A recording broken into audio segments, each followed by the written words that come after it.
Hi, it's Jessica DaMassa. It's the end of day one here at Exponential Medicine, and I am standing here with Dr. Stephen Willey, and we are going to get his thoughts on day one and what he learned from some of the sessions.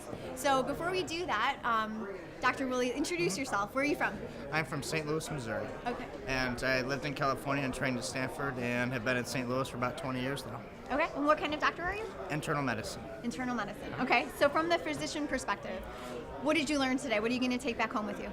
I think the vast potential that's out there to take the just massive amount of data and be able to connect the dots and substantially change what the future of healthcare is. Okay. I think there's a lot of disjointed, disconnected aspects of medicine that we can have a lot of progress in to change the future. So what do you think needs to be connected better, I guess, than it's being connected right now? Like, where do you feel like the weakest points are? I think the last speaker, Atul, his talk about pharmacology and the cost of developing new drugs now and all the availability that's out there in the database, that these little garage sort of things, as he put it, can really be the big incubators of the future. I think the other is, just for me as a practicing physician, a lot of the things that my patients do, I never know about or never have a way to know about.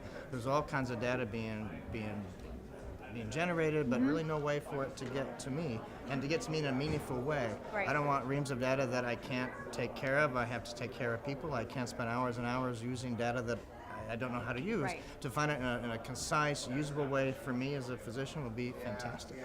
Excellent. I'm sure it would improve the experience that your patients have with you as well, right? I think it would go a long way to be able to do that. To have efficiency and communication is always going to be a good thing in the practice of medicine. I think it would definitely advance that. What do you think the empowered patient looks like in the future? What would you hope they would look like? I hope to be someone who's very interested in their own health and betterment. Definitely. I think there's somebody who's motivated to learn, and I think to be able to put context around what it is they tell me. The solutions that I need to give as a practitioner need to be in context of what that person is able to achieve, can realistically achieve, and accomplish. Excellent. Excellent. So it sounds like you had a pretty good day here so far. Yes, I think it was a fantastic day. And is this your first time attending Exponential Medicine? Yes, it is. First time, but won't be the last. Excellent. That's good. Overall thoughts on your first impression, first day, first experience? I think a lot of insights. It makes you think. It makes you really go through what you do, where you want to go from here in your mind. I think to a much greater degree than I think you can really realize until you go through it yourself. Awesome. Well, thank you, Dr. Willey. We appreciate your time. We won't keep you from dinner because that is what's next.